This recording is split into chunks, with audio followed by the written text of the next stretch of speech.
Hello everyone. So welcome to the chemistry class. In last class we were solving the questions based on the hydrogen spectrum as well as on the Bohr's model. So today we are also going to solve some more questions based on the hydrogen spectrum as well as on Bohr's model. So there are some questions written here, like question number first. Find the wavelength of radiation required to excite an electron in the ground level of Li2 plus where Z is equal to 3 to the third energy level. ठीक है, question हम लोग पहले पढ़ेंगे. Question पढ़ने के बाद उसको खुद से सॉल्व करेंगे. जो हमने फॉर्मूलाज पढ़े हैं, जो हमने कुछ कंसेप्ट पढ़े हैं बोर्ड्स मॉडल में और हाइड्रोजन स्पेक्ट्रम में, जो हमने रेडबर्ग कांस्टेंट का लास्ट क्लास में डेरिवेशन किया था, उसके बेसिस पे हमने एक दो क्वेश्चन किए थे. और उससे पहले बोर्ड्स मॉडल में जो हमने एनर्जी, वेलोसिटी, रेडियस उसका कैलकुलेशन किया था. तो उन चीजों के यहाँ पे कैलकुलेशन अब करते हैं हम क्वेश्चन. तो फर्स्ट क्वेश्चन दिया हुआ है, सब लोग पढ़िए, क्वेश्चन सॉल्व करिए. ठीक है, उसके बाद सॉल्यूशन यहाँ पे देखेंगे सब लोग. तो पहले क्वेश्चन में दे रखा है find the wavelength of radiation required to excite an electron in the ground level of Li2 plus to the third energy level. So third energy level मतलब n is equal to 3, ground level n is equal to वो 1 for Li2 plus. Li2 plus का मतलब क्या है? ये lithium है. Lithium का atomic number कितना होता है? 3. जेड दिया है 3. लिथियम का एटॉमिक नंबर है 3. उसमें से 2 इलेक्ट्रॉन निकल गए. तो लिथियम के फर्स्ट ऑर्बिट में कितने इलेक्ट्रॉन होंगे? 2. सेकंड ऑर्बिट में कितना इलेक्ट्रॉन होगा? 1. तो फर्स्ट ऑर्बिट में 2 है, सेकंड में 1. अब लिखा हुआ है Li2 प्लस मतलब 2 इलेक्ट्रॉन निकालने हैं. तो उससे जब मैं 2 इलेक्ट्रॉन निकालूंगा तो अगर मैं उसको यहां पे दिखाऊं तो देखिए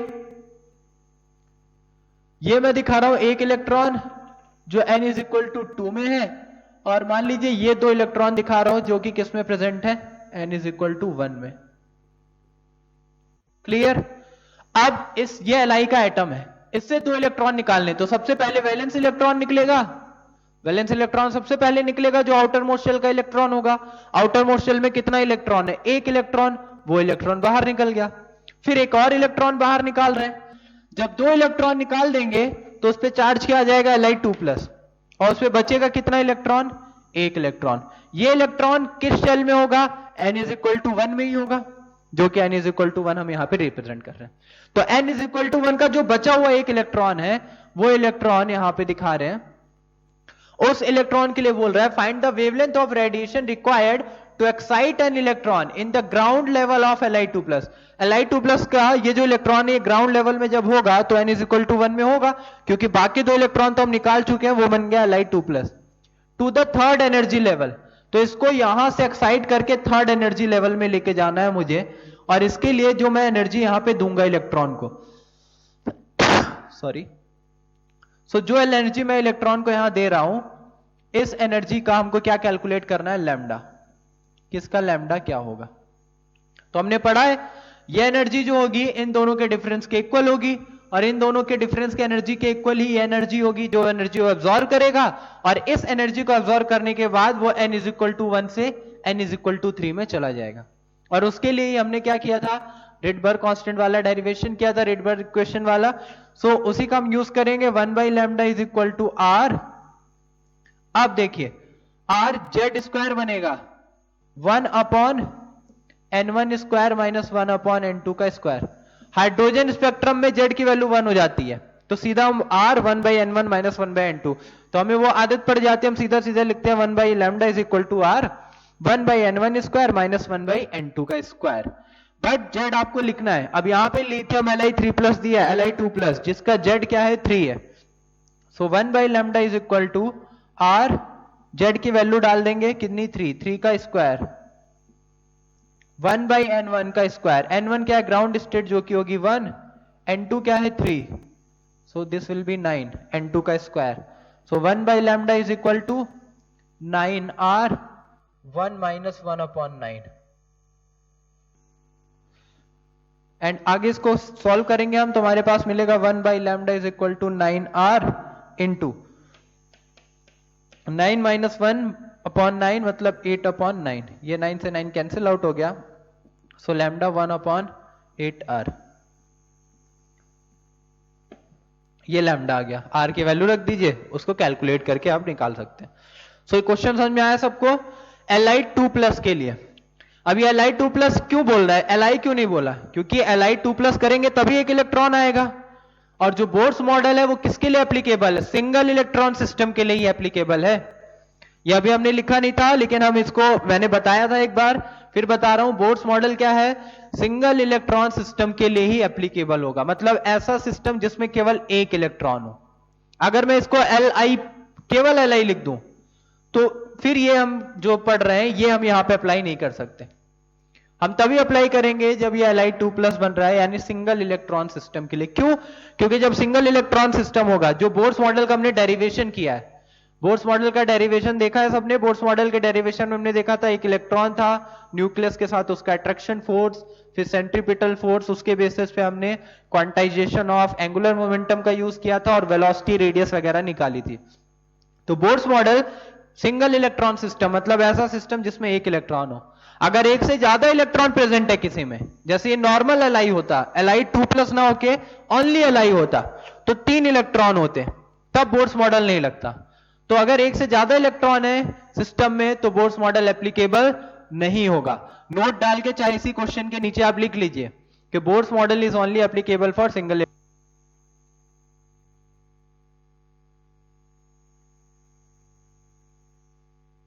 hello. So Bohr's model is applicable for only single electron system. वो मैंने अभी तक आपको इसलिए नहीं बताया है, मतलब इसलिए नहीं लिखवाया, बताया तो था आपको, क्योंकि इसके बाद जब हम बोर्स मॉडल के क्या पढ़ेंगे, ड्रॉबैक्स, तो जब ड्रॉबैक्स में हम जाते हैं तो हम ये देखते हैं कि ड्रॉबैक्स में हम ये पॉइंट पढ़ते हैं कि Bohr's model is only applicable for single electron system, it can not be applicable for the multi electron system. तो मल्टी इलेक्ट्रॉन सिस्टम पे ये एप्लीकेबल नहीं होगा, तो वो एक तरह से क्या बन जाएगा, उसका ड्रॉबैक बन जाता है। बट बताने के लिए मैंने पहले बताया हुआ है, फिर बता रहा हूं, सिंगल इलेक्ट्रॉन सिस्टम पे बोर्स मॉडल एप्लीकेबल होगा। ठीक है, तो या तो आपने ये नोट कर लिया क्वेश्चन, इसके नीचे ही नोट डाल के चाहे लिख लीजिए कि Bohr's model is only applicable for single electron system, मतलब एक इलेक्ट्रॉन रहना चाहिए बस, उस पे ही बोर्स मॉडल लगेगा। तो ये समझ में आ गया सबको? Solution first.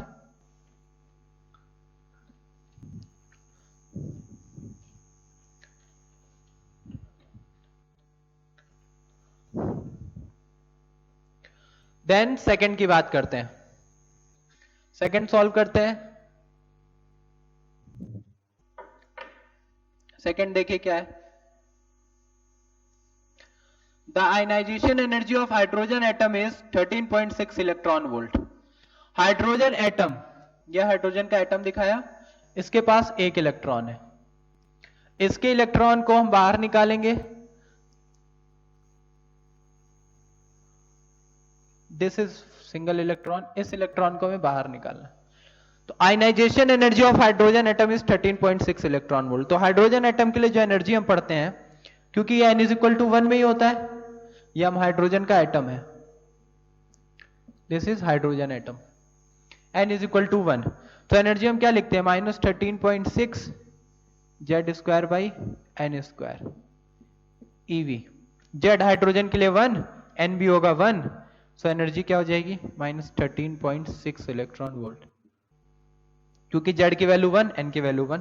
सो हाइड्रोजन के लिए जो इलेक्ट्रॉन यहां प्रेजेंट है उसकी एनर्जी कितनी है, -13.6। अब अगर मैं इसको प्लस में 13.6 इलेक्ट्रॉन वोल्ट दे दूं, एनर्जी कितनी है, -13.6, इसको मैं प्लस में 13.6 इलेक्ट्रॉन वोल्ट एनर्जी दे दूं, तो ओवरऑल एनर्जी कितनी हो जाएगी, 0। अगर ओवरऑल एनर्जी 0 हो गई तो ये इलेक्ट्रॉन क्या होगा, इस अट्रैक्शन फोर्स को तोड़ के हमेशा के लिए बाहर निकल जाएगा। बताया था लास्ट क्लास में हमने हाइड्रोजन स्पेक्ट्रम के, जब हमने डिफरेंट सीरीज देखे थे, वहां पे मैंने बताया था E जब 0 हो जाएगा n इंफिनिटी पे, तो उस पॉइंट पे ये इलेक्ट्रॉन इस अट्रैक्शन फोर्स को तोड़ के बाहर निकल जाएगा। जब ये बाहर निकल गया तो हाइड्रोजन का जो न्यूट्रल एटम था वो कैसा हो जाएगा, आयनाइज हो जाएगा, मतलब ये हाइड्रोजन कन्वर्ट हो जाएगा H+ और एक इलेक्ट्रॉन निकल गया।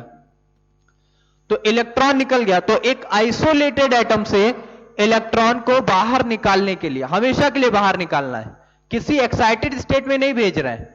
अगर मैं इसको N1 से N2, N3, N4 किसी भी दूसरे एक्साइटेड स्टेट में भेज दूं तो वो क्या हो जाएगा, वो ये हो जाएगा कि मैं इसको एक लोअर एनर्जी स्टेट से हायर एनर्जी स्टेट में भेज रहा हूं, लेकिन मैं वैसा नहीं कर रहा। मैं क्या बोल रहा हूं, हमेशा के लिए इस इलेक्ट्रॉन को बाहर निकालना है ताकि ये एटम जो है वो आयनाइज हो जाए। आयनाइज तभी होगा, कैटायन में कन्वर्ट हो जाएगा और एक इलेक्ट्रॉन बाहर निकल जाएगा, तो ये तभी ऐसा होगा, आयनाइज होगा, जब इलेक्ट्रॉन हमेशा के लिए बाहर निकल जाए। अगर इलेक्ट्रॉन हमेशा के लिए बाहर ना निकल के N1 से N5 में चला गया, तो वो N5 से N5 में थोड़ी देर रहेगा और वापस से अपनी ग्राउंड स्टेट में आ जाएगा। यही पढ़ा है हमने। लेकिन मैंने इतनी ज्यादा एनर्जी दे दी कि वो इसके अट्रैक्शन फोर्स को तोड़ के हमेशा के लिए बाहर निकल गया।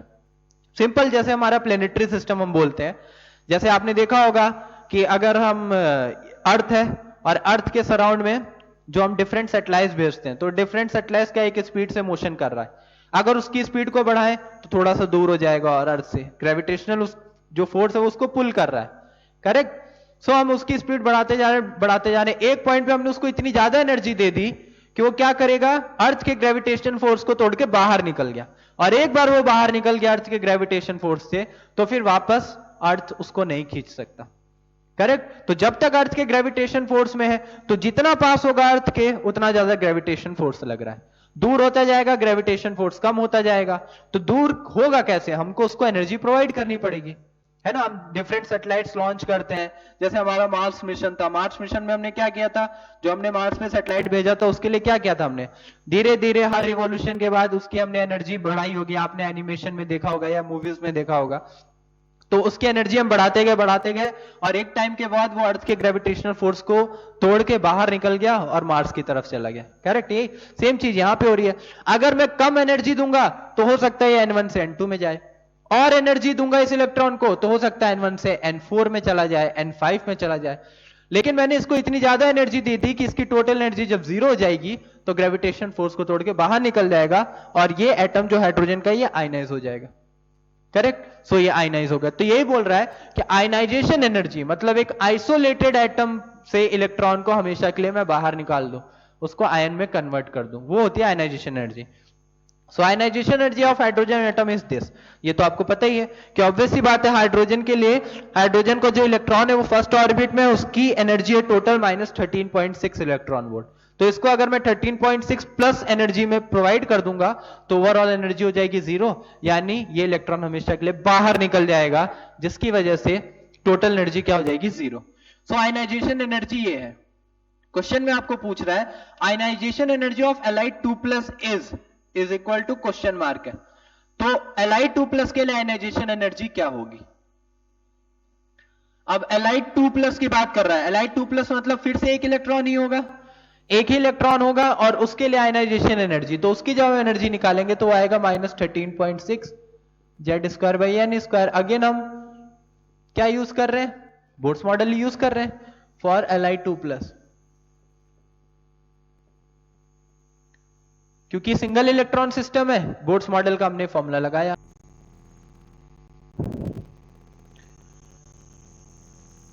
सो E is equal to 13.6 Z lithium के लिए क्या रखा जाएगा, लिथियम के लिए हमारे पास आ जाएगा 3 का स्क्वायर डिवाइडेड बाय n कितना हो जाएगा 1 का स्क्वायर। n 1 क्यों होगा, अभी बताया था एलाइड 2+ की बात हो रही है, इससे पहले वाले क्वेश्चन में बताया था एलाइड 2+ की बात हो रही है। सो एलाइड 2+ की जब हम बात कर रहे हैं तो एलाइड 2+ में 3 टोटल, तो अगर केवल एलआई देखेंगे तो उसमें 3 इलेक्ट्रॉन है, उसमें से 2 इलेक्ट्रॉन निकाल दिए गए, केवल बचा कितना है 1 इलेक्ट्रॉन।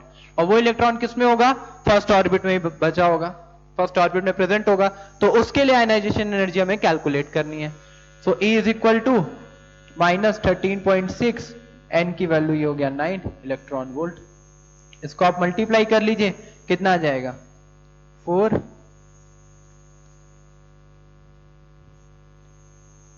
122.4 electron volt.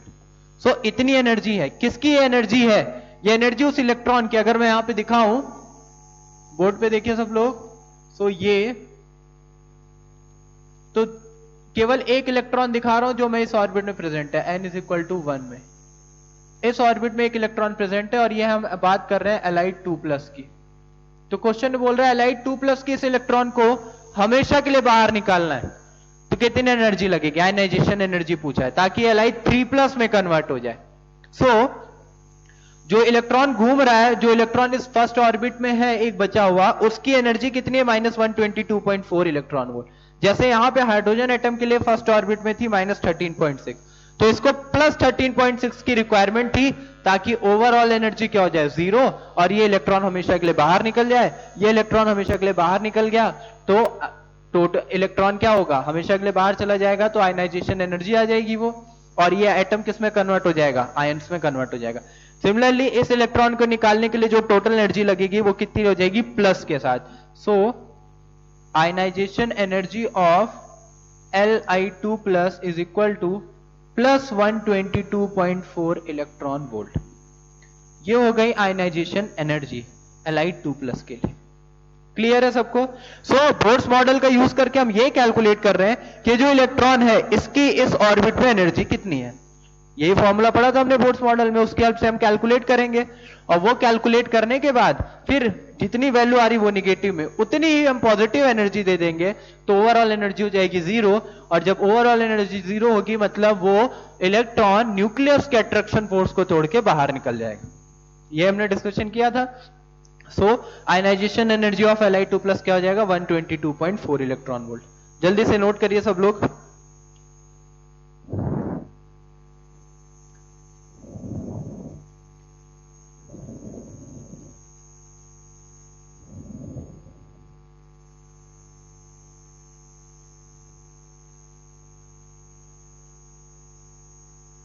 चलिए इसके बाद next question, third.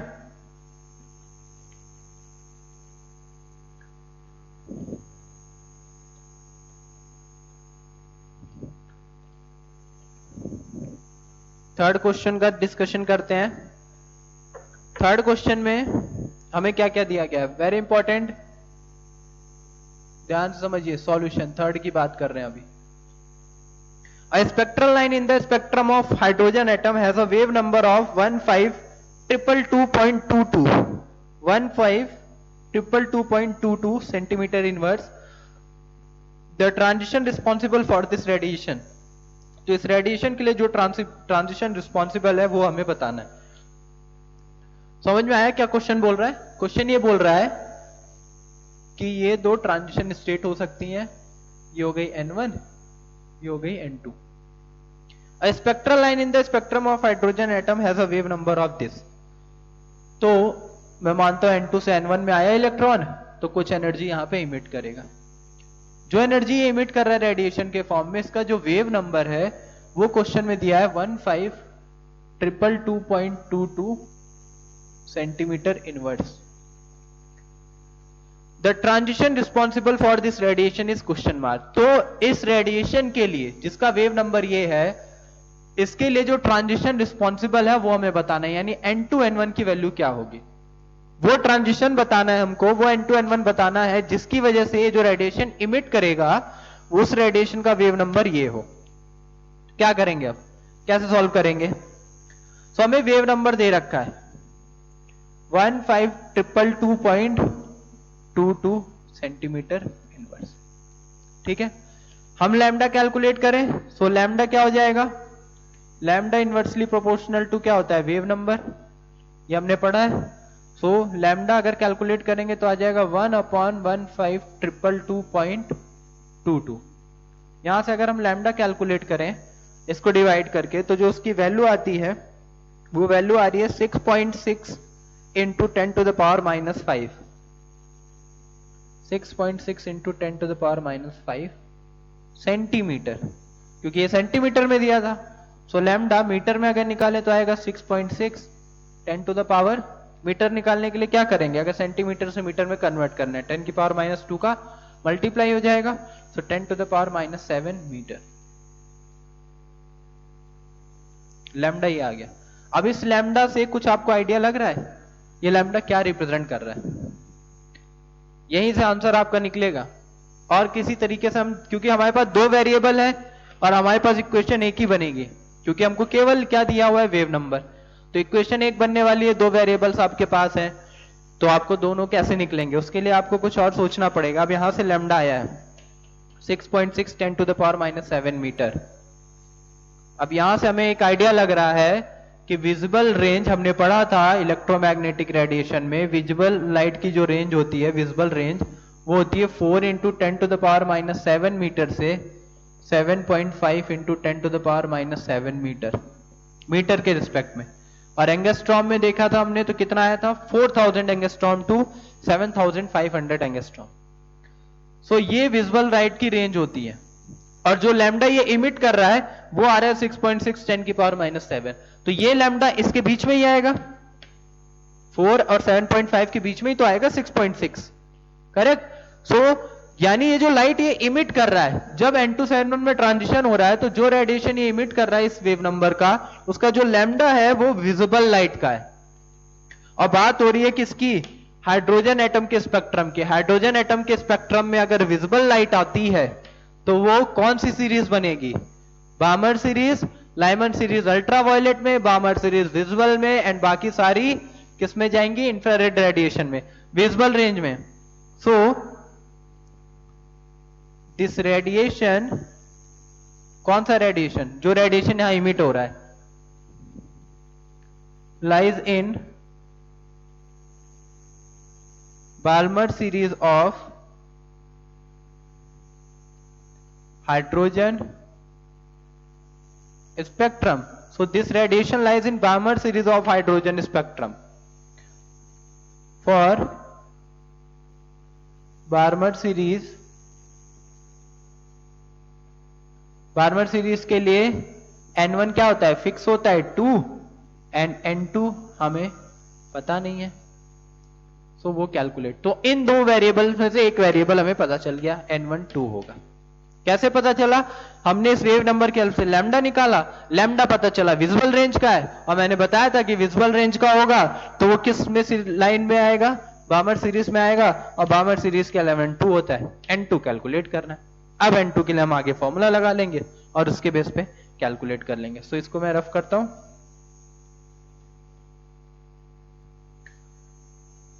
Now N2, अब आगे 1 by lambda is equal to R 1/N1 square minus 1/N2 का स्क्वायर, है ना। या फिर वेव नंबर का लगाना है तो वेव नंबर लगा लो, 1/N1 स्क्वायर, क्योंकि वेव नंबर दिया है, लैम्डा भी आप लगाना चाहो लैम्डा निकालो, लैम्डा आपने कैलकुलेट ही किया। वेव नंबर आपको क्वेश्चन में दे रखा है कितना, 15,222.22, बट याद रहे ये किसमें है, सेंटीमीटर इनवर्स में है। आर की वैल्यू जो हम निकालते हैं वो किस में निकालते हैं, मीटर इनवर्स में। तो अगर आप वो वैल्यू रख रहे हैं तो इस सेंटीमीटर को भी मीटर में कन्वर्ट कर लीजिए। तो सेंटीमीटर को मीटर में कन्वर्ट करने के लिए 10⁻⁻2 का मल्टीप्लाई किया। समझ में आ रहा है क्या बोल रहा हूं। सो ये मीटर में हो गया, देन आर 1/N1, N1 की जगह रख रहा हूं 2 का स्क्वायर माइनस N2 की जगह N2 का स्क्वायर। इस चीज को रफ कर देता हूं मैं, नोट कर लिया ना सबने। सो 1/4 माइनस 1/N2 का स्क्वायर, ये हो गया।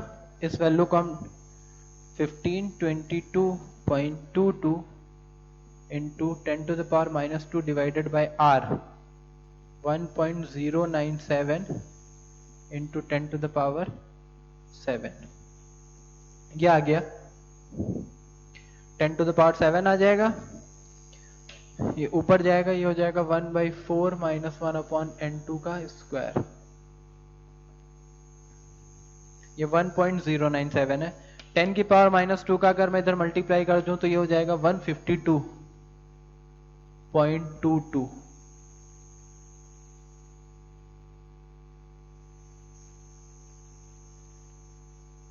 वन 52.22 10⁻⁻2 मल्टीप्लाई करके तो 2 पॉइंट इधर शिफ्ट हो जाएगा, आइए 1.097 इंटू 10⁻7 में ऊपर लेके चला जाऊं तो -7 हो जाएगा।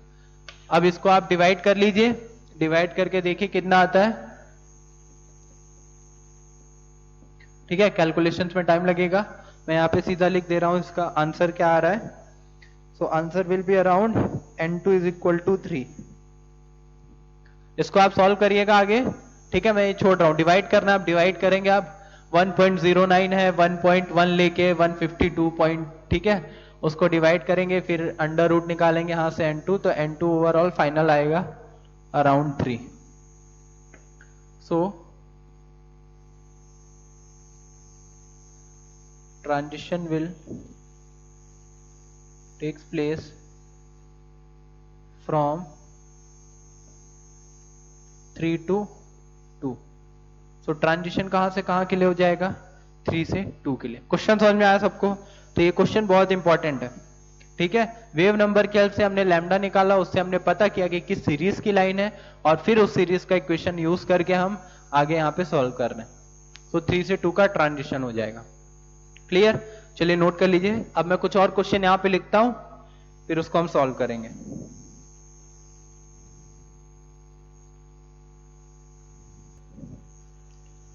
So now there are again 3 questions 4, 5, 6. सब लोग क्वेश्चन पहले ध्यान से पढ़िए, ठीक है, फिर उसके आगे सॉल्व करिए. देखिए क्वेश्चन नंबर 4 आपको क्या दिया गया है. Ratio of calculate the ratio of frequency of revolution of electron in the second excited state of He plus helium plus and second state of hydrogen is. Question mark पूछा है. तो ratio frequency का हमें calculate करना है electrons के लिए, helium का जो सेकंड एक्साइटेड स्टेट में होगा and second state of hydrogen. Then fifth, the electron in the hydrogen atom in the ground state is excited to a higher energy level by light of energy 13.22 electron volt. How many different photons are emitted when it return to the ground state. जब वो ground state में आएगा तो कितने photons emit करेगा, कितने type के photons. And the energy required to analyse the helium atom is equal to 24.6 electron volt. The energy required to remove both the electron from the helium atom. तो pause करिए video, सब लोग question solve करिए और उसके बाद फिर हम इसका डिस्कशन करते हैं. ठीक है, चलिए स्टार्ट करते हैं. पहले फिफ्थ की बात करते हैं, फोर्थ की sorry. So solution fourth, ratio of frequency हमें कैलकुलेट करना of revolution of electron in the second excited. अब आपने फ्रीक्वेंसी का फॉर्मूला पढ़ा था, फ्रीक्वेंसी इज डायरेक्टली प्रोपोर्शनल, भी मैंने बताया था क्या, Z²/n³. ये पढ़ा था हमने फ्रीक्वेंसी का फॉर्मूला. क्योंकि हमें रेशियो निकालना है तो मैं सीधा डायरेक्टली प्रोपोर्शनल वाली वैल्यूज यूज करूंगा. हम ν1/ν2 करेंगे, हमको कैलकुलेशन करनी है नहीं, हमको सीधा क्या करना है, ν1/ν2 का रेशियो निकालना है. तो पूरा फॉर्मूला ना लिख के डायरेक्टली प्रोपोर्शनल जिसके उसका यूज कर रहे हैं. Directly proportional to Z²/n³. ये हमने पढ़ा था बोर्स मॉडल में फ्रीक्वेंसी के लिए. सो electron in the second excited state of He+. तो मैं यहां पे लिख रहा हूं फॉर He+, हीलियम प्लस के लिए क्या हो जाएगा, Z की वैल्यू हीलियम के लिए होगी 2 एंड N की वैल्यू क्या होगी, क्या बोला, सेकेंड एक्साइटेड स्टेट. अब He+ है, He+ का मतलब उसके पास भी एक ही इलेक्ट्रॉन होगा. बोर्स मॉडल वैसे भी सिंगल इलेक्ट्रॉन सिस्टम पे एप्लीकेबल है. He+ है एक इलेक्ट्रॉन, जो कि किसमें प्रेजेंट होगा, फर्स्ट ऑर्बिट में n=1 में. अब वो इलेक्ट्रॉन सेकेंड एक्साइटेड स्टेट, तो हमने ये बात की थी कि अगर ये इलेक्ट्रॉन n=1 में प्रेजेंट है, He+ का एक ही इलेक्ट्रॉन है जो कि n=1 में प्रेजेंट है. अब ये n=1 से अगर n=2 में गया यहां, तो इसको मैं क्या बोलूंगा, n=1 को, ये है इसकी ग्राउंड स्टेट, और एक्साइट होके इसमें गया तो ये क्या बन जाएगी, इसकी फर्स्ट एक्साइटेड स्टेट. इसको नोट कर लीजिए, मैं अच्छे से ही लिख देता हूं ताकि किसी को कंफ्यूजन ना रहे. ये मैं हीलियम के लिए दिखा रहा हूं. सो हीलियम का ये एटम है n=1 में, this is n=2, this is n=3. He+ की बात करेंगे तो एक इलेक्ट्रॉन होगा जो कि n=1 में होगा, और वो उसकी क्या हो जाएगी, ग्राउंड स्टेट. इसको हम बोलेंगे फर्स्ट एक्साइटेड स्टेट, क्योंकि एक्साइट होके यहां पे गया तो इसकी फर्स्ट एक्साइटेड स्टेट बनेगी. ये इसकी हो जाएगी second excited state. So question में आपको बोल रहा है कि सेकंड एक्साइटेड स्टेट मतलब n=3 की बात हो रहा है. इलेक्ट्रॉन यहां से एक्साइट होके यहां गया, करेक्ट. सो एक्साइट होके इलेक्ट्रॉन जब यहां पे पहुंचेगा तो n की वैल्यू मैं क्या रखूंगा, 3 फॉर He+. तो Z2 हो गया, n की वैल्यू 3. ये समझ में आया, ये Z के लिए हमने बनाया. उसी तरह फॉर H हाइड्रोजन के लिए अगर बात करें तो हाइड्रोजन के लिए तो आपको पता है Z कितना हो जाएगा, 1. एन की वैल्यू क्या होगी? सेकेंड स्टेट ऑफ, इस बार एक्साइटेड स्टेट नहीं लिखा है, second state of hydrogen, second state. अब हाइड्रोजन के लिए मैं बना रहा हूं, ये हमने किसके लिए बनाया था? फॉर He+, फॉर हीलियम के लिए। अब हाइड्रोजन के लिए, हाइड्रोजन का भी ये n=1 में है, ये इसकी क्या है? ग्राउंड स्टेट, ये इसकी ग्राउंड स्टेट को रिप्रेजेंट कर रहा है। ये भी इसकी फर्स्ट एक्साइटेड स्टेट होगी, लेकिन अगर मैं एक्साइटेड स्टेट ना बोल के नॉर्मल बोलूं तो ये इसकी क्या हो जाएगी? ग्राउंड स्टेट या फर्स्ट स्टेट? ये हो जाएगी इसकी सेकेंड स्टेट। नॉर्मल में बोला जाएगा सेकेंड स्टेट, लेकिन एक्साइटेड बोला जाएगा तो फर्स्ट एक्साइटेड स्टेट होगी ये। n=2, सो n=2 क्या होगी? First excited state. n=3 क्या होगी? Second excited state. लेकिन जब मैं एक्साइटेड यूज नहीं कर रहा हूं, नॉर्मल बोलूंगा तो ये सेकेंड स्टेट है, ये फर्स्ट स्टेट है जो ग्राउंड स्टेट है, और ये थर्ड स्टेट है। क्लियर? सो इलेक्ट्रॉन यहां से यहां जा रहा है, तो n की वैल्यू क्या हो जाएगी? 2 हो जाएगी। तो ये वर्ड्स बहुत मैटर करते हैं। क्वेश्चन पढ़िए ध्यान से, सॉरी, क्वेश्चन पढ़ने के बाद उसको समझिए। Second excited state of He+ and second state of hydrogen, only second state, not second excited state. यहीं पे लिखा होता सेकेंड एक्साइटेड स्टेट, तो फिर n की वैल्यू क्या रखते हैं हम? 3 रखते हैं। क्लियर है? इसको नोट कर लीजिएगा साइड में। फर्स्ट एक्साइटेड सेकेंड, यहां भी ये फर्स्ट और सेकेंड एक्साइटेड स्टेट होगी, लेकिन नॉर्मल केस में ये second state and third state है। एक्साइटेड अगर नहीं बोलेंगे तो नोट कर लिया सबने। अब इसको आगे सॉल्व करते हैं, इसको मैं रफ कर रहा हूं इधर। सो nu1 directly proportional to Z²/n1। Hydrogen helium के लिए इन दोनों का रेशियो निकालना है हमको, फ्रीक्वेंसीज का, हीलियम एंड हाइड्रोजन के लिए। तो इसके केस में nu1 बन जाएगा, इसके केस में nu2। तो अगर मैं सीधा सीधा लिख दूं तो nu1 is directly proportional to Z², जो कि आ जाएगा कितना? 2 का स्क्वायर डिवाइडेड बाय 3 का क्यूब, इक्वेशन 1। एंड nu2 जो होगा फ्रीक्वेंसी, वो हो जाएगा इसके लिए, जो कि कितना हो जाएगा? Z का स्क्वायर 1 का स्क्वायर डिवाइडेड बाय n का 2 का क्यूब। तो दिस विल बी 2 का क्यूब, ये हो जाएगी इक्वेशन सेकंड। अब हम कर देंगे 1 डिवाइडेड बाय 2, तो हमारे पास आ जाएगा nu1 बाय nu2, 2 का स्क्वायर 4, 3 का क्यूब 27, डिवाइडेड बाय कर देंगे तो ये 2 का क्यूब आएगा, जो कि ऊपर चला जाएगा 8 divided by 1। So nu1 bye nu2 ये कितना हो जाएगा? 32 डिवाइडेड बाय 27, यही आएगा। 2 का क्यूब 8 बन जाएगा। सो यहां से nu1 बाय nu2 निकल आएगा, जो कि हमारा क्या हो जाएगा? आंसर हो जाएगा। क्लियर सबको? चलिए जल्दी जल्दी नोट कर लीजिए सब लोग।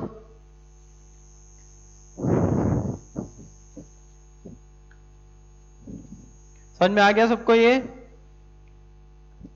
सो ये हमारा आंसर हो जाएगा, जो दोनों का रेशियो आ गया।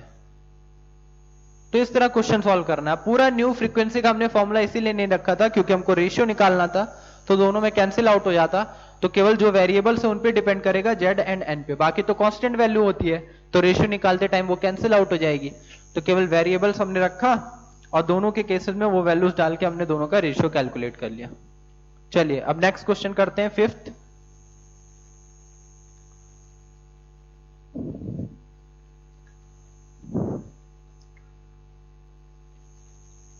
क्वेश्चन नंबर फिफ्थ है, the electron in hydrogen atom in the ground state is excited to a higher energy level by light of energy this.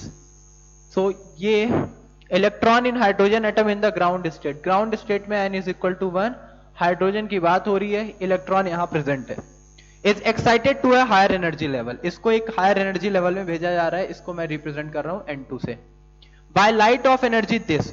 तो इलेक्ट्रॉन यहां से ये जा रहा है और ये कब जाएगा? जब इसको एक एनर्जी मिल रही है, और वो एनर्जी क्वेश्चन में दे रखा है कितनी? 13.22। सो 13.22 इलेक्ट्रॉन वोल्ट ये एनर्जी मिली इस इलेक्ट्रॉन को, जो n इज इक्वल टू 1 में है फॉर हाइड्रोजन एटम। ये n2 में चला गया। How many different photons are emitted when it return to the ground state. जब ये n2 से n1 में आएगा वापस, तो कितने नंबर ऑफ फोटॉन से इमिट कर सकता है? How many different photon, different type of photon, केवल फोटॉन्स नहीं, कितने different type of photon emit करेगा वो बताना है। अगर ये N1 से N2 में गया और डायरेक्ट N2 से N1 में एक सिंगल स्टेप में आ गया, तो जो एनर्जी वो इमिट करेगा उसमें एक ही टाइप के फोटोन होंगे। How many different type of photon पूछा है, फोटोन का नंबर नहीं पूछ रहे, कितने डिफरेंट टाइप के फोटोन निकलेंगे वो पूछ रहा है। तो अगर डायरेक्ट N2 से N1 में आया तो एक एनर्जी इमिट करेगा, उस एनर्जी से हम क्या निकाल सकते हैं, hc बाई लैम्डा, लैम्डा आ जाएगा तो हम बता सकते हैं जो फोटोन निकल रहा है उससे एसोसिएटेड वेवलेंथ कितनी है, एक ही वेवलेंथ निकलेगी, एनर्जी बाई निकल जाएगी। ये एनर्जी है, ये एनर्जी ऑब्जॉर्व करके यहां गया, तो यहां से डायरेक्ट आ गया n इज इक्वल टू 1 में आ गया, तो जितनी एनर्जी ऑब्जॉर्व करके गया उतनी एनर्जी वो इमिट कर देगा। सो वो energy is equal to S C by lambda करके लैम्डा निकाल लेंगे। तो जो फोटॉन्स होंगे उन सब का लैम्डा हमें पता होगा कि ये उन सब फोटॉन्स का एक ही लैम्डा होगा, एक ही लैम्डा आएगा। But how many different type of lambdas are possible ये पूछ रहे हैं उन फोटॉन्स के रिस्पेक्ट में। तो पहले उसके लिए हमें क्या निकालना पड़ेगा, N2। तो N2 अगर हम निकालेंगे तो बोर्ड्स मॉडल लगाएंगे, is equal to E2 minus E1 जो हम यूज करते थे। ये एनर्जी आपको है 13.22 इलेक्ट्रॉन वोल्ट जो दी गई है, E2 माइनस 13.6, यही पढ़ा था हमने, इन दोनों एनर्जी का जो डिफरेंस होगा वो इस एनर्जी के इक्वल होगा, यही करते थे। तो ये एनर्जी हमने 13.2 इन दोनों एनर्जी का डिफरेंस रखा है, माइनस 13.6 E2 की जगह रख रहे हैं into Z square by N2 का स्क्वायर माइनस फिर माइनस 13.6 जेड स्क्वायर N1 का स्क्वायर क्या हो जाएगा 1, पहले मैं N1 ही रख दे रहा हूं जो कि हमारे पास कितना है 1, फिर 13.22 इलेक्ट्रॉन वोल्ट, ये माइनस 13.6 अपॉन N2 का स्क्वायर हो जाएगा, जेड हट जाएगा, क्यों हटेगा जेड, क्योंकि वैल्यू हो जाएगी 1, then minus minus plus 13.6 Z हट गया 1 हो गया जेड, तो डिवाइडेड बाय N1 की वैल्यू भी 1 हो गई, सीधा ये मिल जाएगा 13.6। समझ में आ रहा है ना, Z1 N1 1, सो 13.6 आ गया। अब इसको अगर हम आगे सॉल्व करें तो 13.6 यहां से कॉमन हो जाएगा, सो ये हो जाएगा 13.22 इज इक्वल टू 13.6 और साथ में 1 माइनस 1 अपॉन N2 का स्क्वायर, ये डिवाइड कर लेंगे, सो 1 माइनस 1 अपॉन N2 का square is equal to 13.22 divided by 13.6। Clear है ये, सो 1 माइनस 1 अपॉन N2 का स्क्वायर, ये 13.22 है 13.6, तो ये वैल्यू 1 से कम ही आएगी और वो फिर N2 इधर जाएगा 1 में से माइनस। अब इसको मैं रफ करता हूं,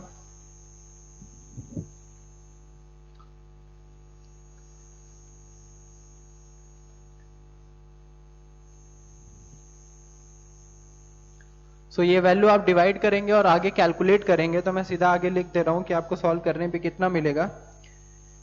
सो n square will be around 36। आप इसको सॉल्व करिएगा, ठीक है, क्योंकि मैं कैलकुलेशन नहीं कर रहा हूं, कैलकुलेशन करने में फिर बहुत टाइम जाएगा। क्वेश्चन मुझे समझा रहा हूं मैं, बेसिकली मेरा क्या है मोटिव कि आपको क्वेश्चन समझ में आना चाहिए, फिर ये कैलकुलेशन वाला पार्ट तो प्रैक्टिस का है। आप जितनी ज्यादा कैलकुलेशंस करेंगे उतनी ज्यादा आपको क्या हो जाएंगी, इजी हो जाएंगी चीजें। तो यहां से आप इसको सॉल्व करिएगा तो आपको N2 स्क्वायर कितना मिल जाएगा 36 के अराउंड, जहां से N2 आ जाएगा 6। सो इलेक्ट्रॉन 6 स्टेट से फर्स्ट में आ रहा है। So how many different type of photon, कितने डिफरेंट टाइप ऑफ फोटॉन्स होंगे, इस लाइन का मतलब आप समझिए, how many different photons are emitted. So different photon, जितने डिफरेंट टाइप ऑफ लैम्डा होंगे उतने डिफरेंट टाइप ऑफ फोटॉन होंगे, क्योंकि उन सब डिफरेंट फोटॉन का मतलब उनकी एनर्जी डिफरेंट हो या उनकी फ्रीक्वेंसी डिफरेंट हो। अगर एक ही रेडिएशन आ रहा है तो उसमें जो फोटॉन होंगे उनकी एनर्जी सेम रहने वाली है, जिसका लैम्डा जो होगा वही उसकी एनर्जी निकाल सकते हैं हम फोटॉन की, यही तो हमने पढ़ा है। अगर मैं बोलूं कि एक लाइट आ रही है, इसका लैम्डा कितना है 5000 एंगस्ट्रॉम, और ये लाइट क्या है छोटे छोटे स्मॉल पैकेट से मिलकर बनी हुई है, जिसको हम क्या बोलते हैं क्वांटा। तो बोला जाए एक क्वांटा की एनर्जी क्या होगी, तो hc बाई लैम्डा, यही तो पढ़ा था हमने प्लैंक्स कांस्टेंट थ्योरी में, है ना, प्लैंक क्वांटम थ्योरी में हमने ये पढ़ा था, is equal to hc by lambda. भाई ये जो लाइट आ रही है इसका जो लैम्डा होगा, तो हर एनर्जी का जो पैकेट होगा उसकी एनर्जी hc बाई लैम्डा। तो इस पैकेट की जो एनर्जी होगी वही इसकी भी होगी, क्योंकि लैम्डा तो वही है। तो सारे पैकेट्स की energy SC by lambda, SC by lambda, SC by lambda, SC by lambda होगा। तो सारे एक ही तरह के फोटोन हो गए ना, करेक्ट, एक ही तरह के फोटोन। लेकिन अगर लाइट, दो डिफरेंट लाइट आ रही हो, तो एक का लैम्डा 1 है, एक का लैम्डा 2 है, तो इसकी एनर्जी अलग होगी, इसकी एनर्जी अलग होगी। मतलब यहां पे जो फोटोन होगा, इस लाइट में जो फोटोन होगा उसकी एनर्जी अलग होगी, इस लाइट में जो फोटोन होगा उसकी एनर्जी अलग होगी। तो दो डिफरेंट टाइप के फोटोन हो गए। तो उसी तरह पूछ रहा है, how many different type of photons are present there. तो मतलब जितने डिफरेंट टाइप के लैम्डा होंगे उतने डिफरेंट टाइप के फोटोन देखने को मिलेंगे, यानी जितनी डिफरेंट टाइप की एनर्जीज होंगी। तो वो डिफरेंट टाइप की एनर्जी या लैम्डा किस पे डिपेंड करता है? स्पेक्ट्रल लाइंस पे। यानी हमको बेसिकली क्या बताना है? Spectral line. So maximum number of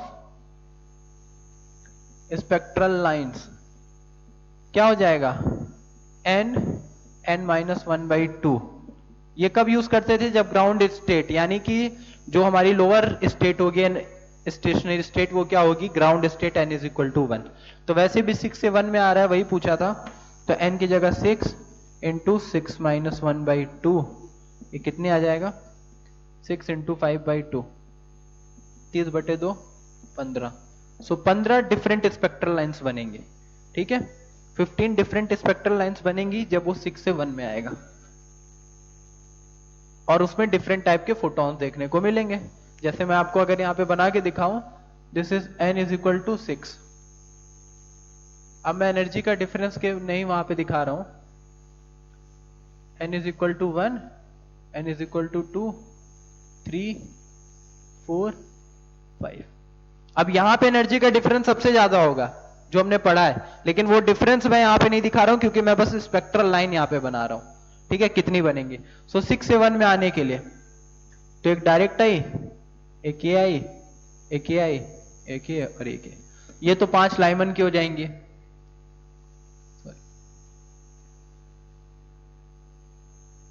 फिर ये और ये, देन थर्ड ये 2 में एक छूट गई ना, ये बन जाएगी यहां से यहां तक, देन यहां से यहां तक, देन यहां से यहां तक। 4 लाइंस बनेंगी इसमें 3 बन गई, एंड ये बन गई 2।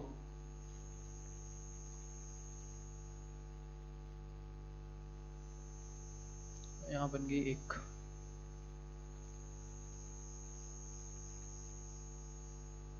दिस विल बी n=1, 2, 3, 4, 5, 6, ठीक है।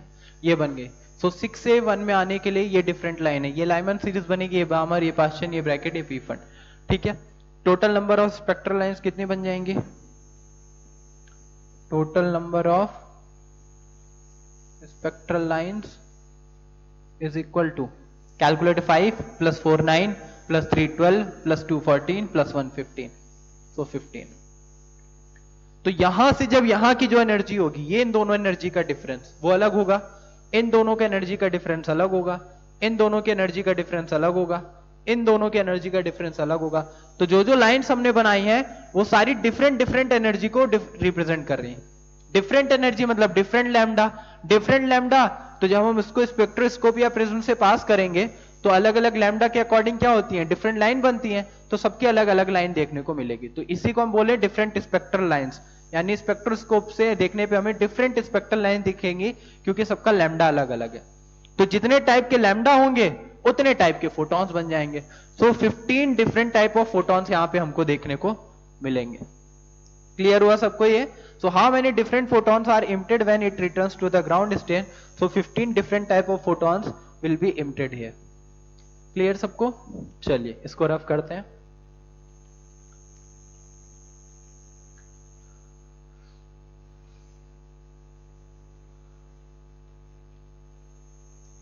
देन आते हैं क्वेश्चन नंबर 6 पे। क्वेश्चन नंबर 6 का सॉल्यूशन देखते हैं क्या है। क्वेश्चन नंबर 6 क्या बोल रहा है? The energy required to ionize a helium atom is equal to 1224.6 electron volt. The energy required to remove both the electron from the helium atom. Helium atom से एक electron, then ionize a helium atom. सो ये helium का atom है, इसको ionise किया तो He+ बनेगा और एक इलेक्ट्रॉन निकल गया। Ionize a helium atom is equal to 24.6 electron volt.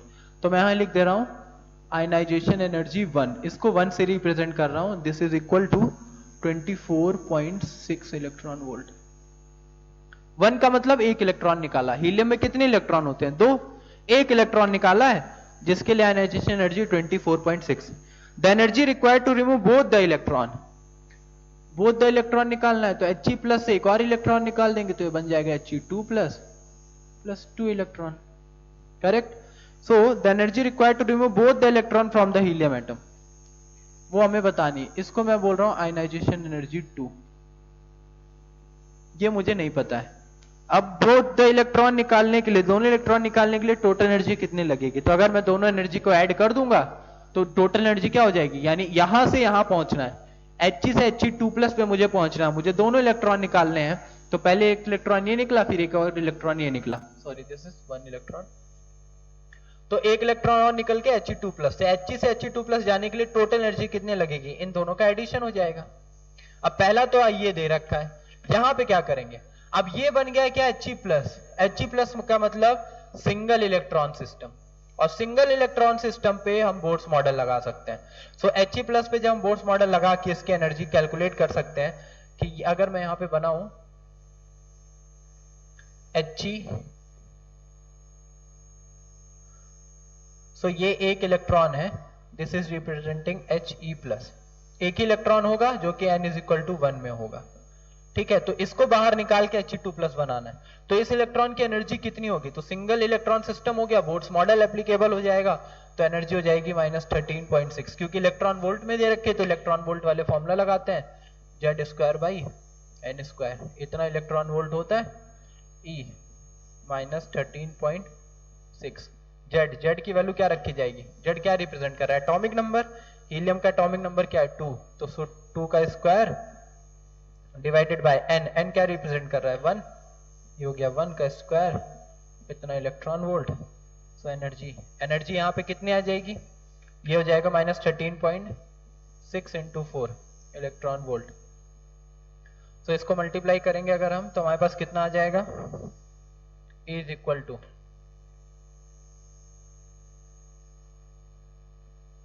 -54.4 electron volt.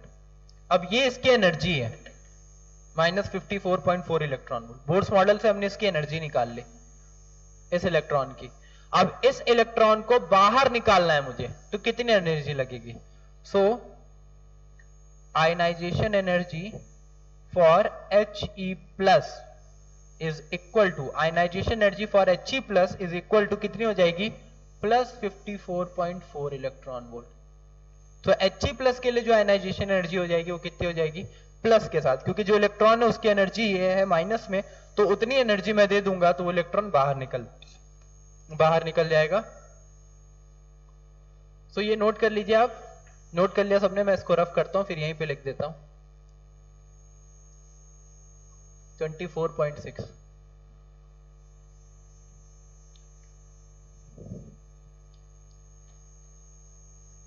सो क्या पूछा आपको क्वेश्चन में? Total energy. So total energy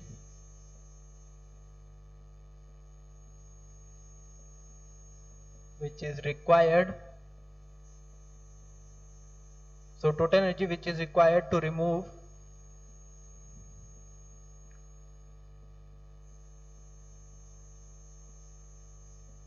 both the electron from helium atom is equal to IE1 plus IE2। IE1 आपको दिया question में 24.6 and IE2 हम डाल देंगे यहाँ पे। IE2 हमारे पास कितना हो जाएगा? अभी हमने कैलकुलेट किया था 13.6 इंटू 4, 34.4 के अराउंड आया था आई थिंक, है ना? दोनों का एडिशन कर दीजिए, कितना आ जाएगा? 6 एंड 4 4 8 एंड 9 5 2 7, है ना? करेक्ट। तो 79 electron volt. So this will be the answer। ये हमारा आंसर हो जाएगा जो टोटल एनर्जी चाहिए होगी। क्लियर हुआ सबको? ठीक है, चलिए अब इसको भी रफ करता हूं, फिर मैं कुछ क्वेश्चंस लिखता हूं। ये सारे क्वेश्चन बहुत इंपॉर्टेंट है, ठीक है। अभी तो और लेंदी कैलकुलेशन वाले क्वेश्चन भी है, लेकिन अभी हम ज्यादा लेंदी वाले क्वेश्चन पे गए ही नहीं है, कैलकुलेशंस वाले जो हैं। अभी हम नॉर्मल क्वेश्चन ही जो थोड़े थोड़े जिसमें कंसेप्ट यूज हो रहे हैं, एक एक वर्ड के डिफरेंस से अगर आपने उसको अच्छे से नहीं समझा तो आप क्वेश्चन गलत कर देंगे।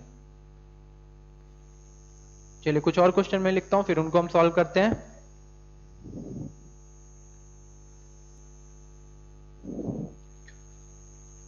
सो ये कुछ क्वेश्चंस दिए गए हैं, क्वेश्चन पढ़ लीजिए सब लोग ध्यान से, फिर इनके सॉल्यूशंस की हम बात करते हैं, ठीक है।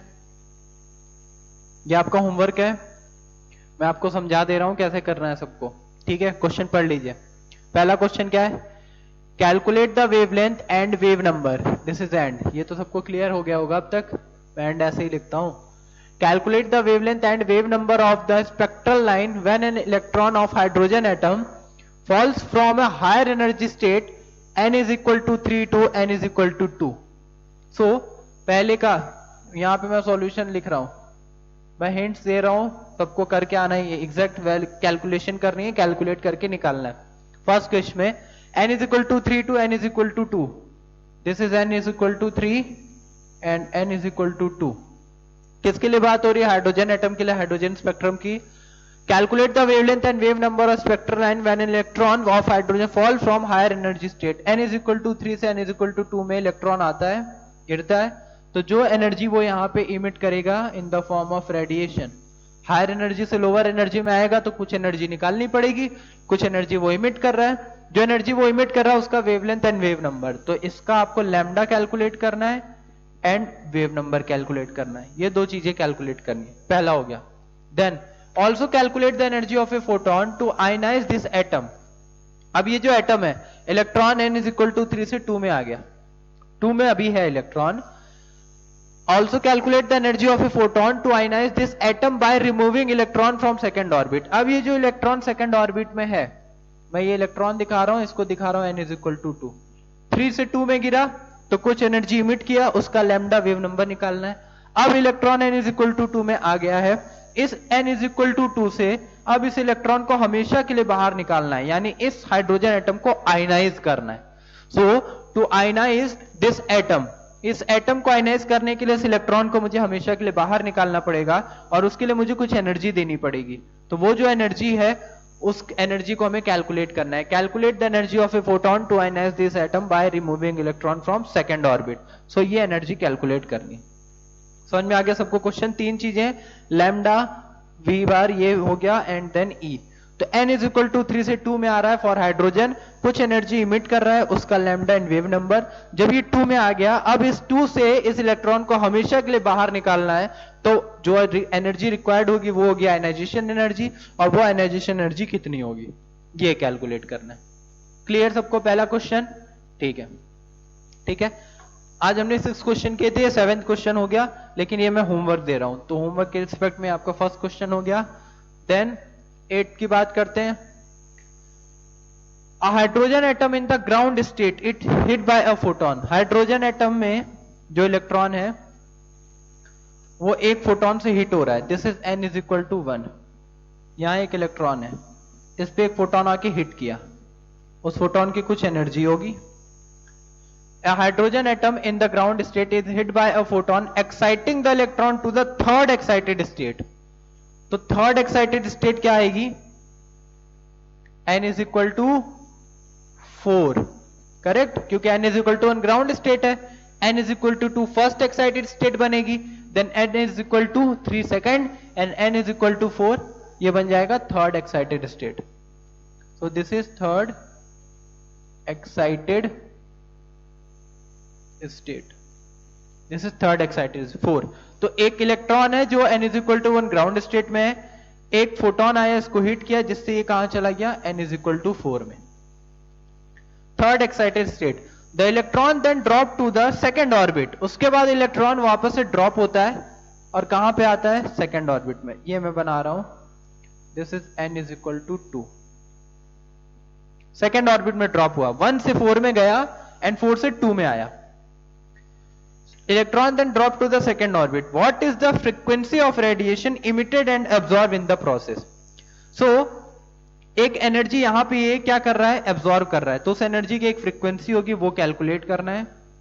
Frequency of radiation emitted and absorb, जो ये एब्जॉर्ब कर रहा है रेडिएशन, जिससे ये n इज इक्वल टू 1 से किस में जा रहा है, n इज इक्वल टू 4 में. तो एक एनर्जी को, एक रेडिएशन को एब्जॉर्ब किया, n इज इक्वल टू 1 से 4 में गया, तो उस रेडिएशन की फ्रीक्वेंसी क्या होगी. तो इसको मैं बोल दे रहा हूं न्यू1, ये कैलकुलेट करना है. उसके बाद ये 4 से 2 में आ रहा है, डायरेक्ट 1 में नहीं आ रहा, 4 से 2 में आ रहा है, तो जब 4 से 2 में आएगा तो भी कुछ अमाउंट में एनर्जी इमिट करेगा. उस एनर्जी का, रेडिएशन का, इस रेडिएशन का फ्रीक्वेंसी क्या होगा, तो ये मैं दिखा दे रहा हूं म्यू2. सो म्यू2 आपको कैलकुलेट करना है. किस किस केस में, म्यू1 क्या हो गया, म्यू1 ये है जहां से ये 1 से 4 में जा रहा है, तो जो एनर्जी ऑब्जॉर्व कर रहा है उसकी फ्रीक्वेंसी, देन 4 से 2 में वापस से ड्रॉप हो रहा है, तो जो एनर्जी इमिट कर रहा है उसकी फ्रीक्वेंसी. ठीक है, क्लियर हो गया सबको, नोट कर लीजिए इसको. अब इसके बाद आपको ये वैल्यूज कैलकुलेट करके निकालनी है. ठीक है, और सब लोग मुझे आंसर भेजेंगे.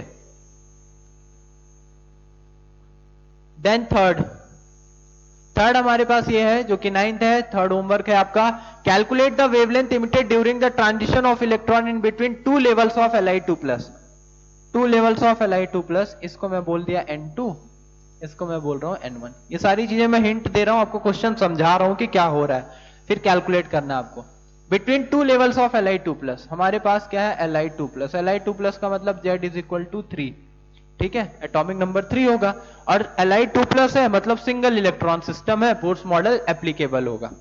अब to levels of Li2+ ions whose sum is 4 and difference is 2. So calculate the wavelength emitted during the transition. तो N2 से अगर N1 में एक इलेक्ट्रॉन आ रहा है, तो जो एनर्जी ये यहां पे इमिट कर रहा है, इसका आपको लैम्डा कैलकुलेट करना है. So lambda is equal to question mark. N2 से N1 में आ रहा है. Calculate the wavelength emitted during the transition of electron in between two levels of Li2+ ions whose sum is 4 and difference is 2.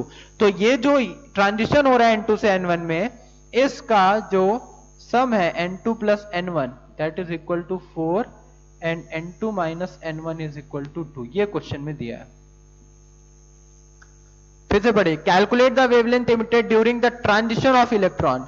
Wavelength हमको calculate करनी है during the transition of electron in between two levels, दो level N2 N1, in between two levels of Li2+ ions whose sum is 4 and difference is 2. तो इन दो levels का जो difference है वो 2 है, जो सम है वो क्या है, 4 है. अब यहां से हम N1 N2 कैलकुलेट करेंगे, और N1 N2 आ जाएगा, तो हमको इस इमिटेड रेडिएशन का लैम्डा कैलकुलेट करना. क्लियर है सबको, जेड की वैल्यू 3 है, वो जहां भी यूज होगी वो आपको डालना है. क्लियर हो गया. सो ये 3 क्वेश्चन मैंने होमवर्क दिया 7, 8, 9, इसको सब लोग सॉल्व करिए. ठीक है, और इसके बाद फिर नेक्स्ट क्लास में भी हम इसके बेस पे ही क्वेश्चन करेंगे, क्योंकि इसमें क्वेश्चन से इंपॉर्टेंट है. एंड इस पे हर एक लाइन में, हर एक क्वेश्चन में आप देख रहे हैं कुछ ना कुछ नई चीजें आपको देखने को मिल रही हैं. तो एक एक लाइन का यहाँ पे इंपॉर्टेंस बढ़ जाएगा. अगर आपने अच्छे से क्वेश्चन को नहीं समझा तो आप कुछ ना कुछ गलती कर दोगे. बाकी जो कैलकुलेशन लेंथी है वो तो है ही, उसको तो कोई अवॉइड नहीं कर रहा है कि वो कैलकुलेशंस को हम अवॉइड कर देने. कैलकुलेशंस तो करनी ही है, उसके साथ साथ आपको क्वेश्चन भी प्रॉपरली समझ में आना चाहिए. अदरवाइज एक भी लाइन इधर उधर आपने मिस्टेक कर दी, कहीं पे लिखा है एक्साइटेड स्टेट, कहीं नॉर्मल स्टेट, कहीं कोई सी स्टेशनरी स्टेट, उन चीजों में अगर आपने कोई गलती कर दी तो पूरी कैलकुलेशन का भी टाइम जाएगा और आंसर भी गलत आएगा. समझ में आ रहा है? So please be careful for that.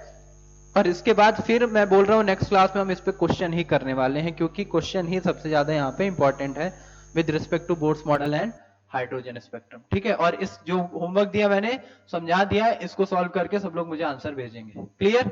चलिए, थैंक यू.